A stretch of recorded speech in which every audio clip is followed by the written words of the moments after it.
So how can you combine intuition with planning? Let's face it, if we only plan things, we can get absolutely rigid and things don't work out. And if we only follow our intuition, we might be in, I don't know, floating land and being like a leaf in the wind.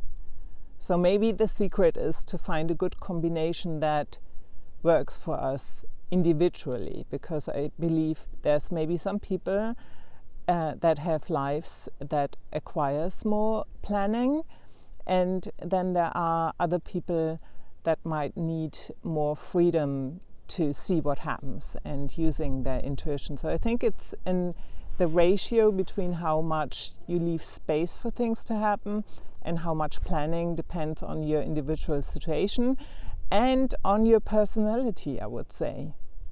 I think travel is a good example. In one of my other videos, I was already talking about this. Someone commented that when they traveled with friends of them and the friends had everything planned out and there was this beautiful scenery and she just wanted to stop and take it all in, and the friends were so afraid to not be in time to their next place they had pre-booked. And so I think if we don't allow for those little moments where we maybe stop and change our plan and say, yes, I see this beautiful sign, I would like to, restaurant sign or whatever, I would like to explore it, then we might miss out on things.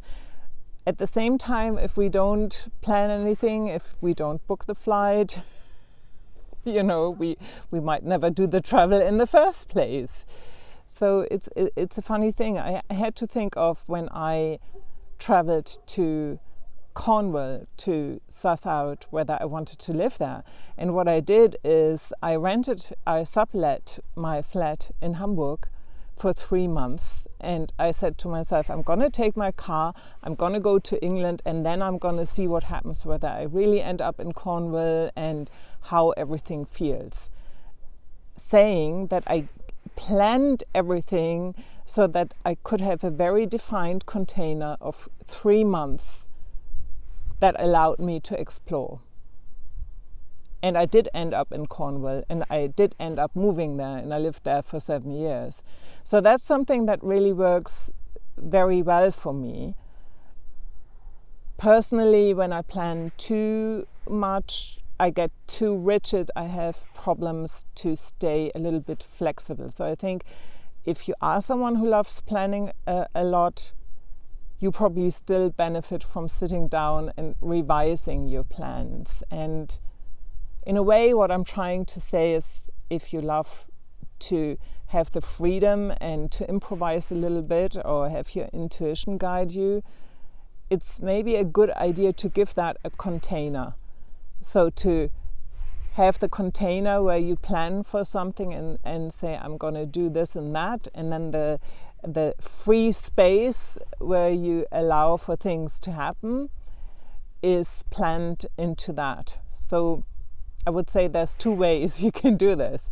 You plan for the space, like this spacious landscape we have behind us that allows you to see what happens, or you sit down and allow yourself to be very flexible with your plans, revising them and changing them, looking at what works, looking at what doesn't work, but keep the main goal, for example, being an artist and earning money with that, as it is for some people, in mind, and don't start questioning that goal and do a complete detour. So stay true and trust yourself enough to have that bigger picture or vision, but allow yourself to be more open how you get there and do more of the things that feel good and feel playful.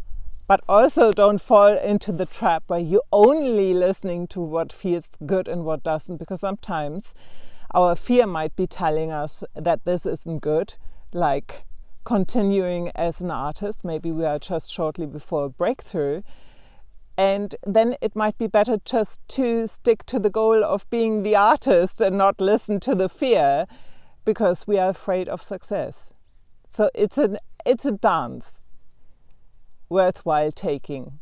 A dance between giving space to see what happens and planning.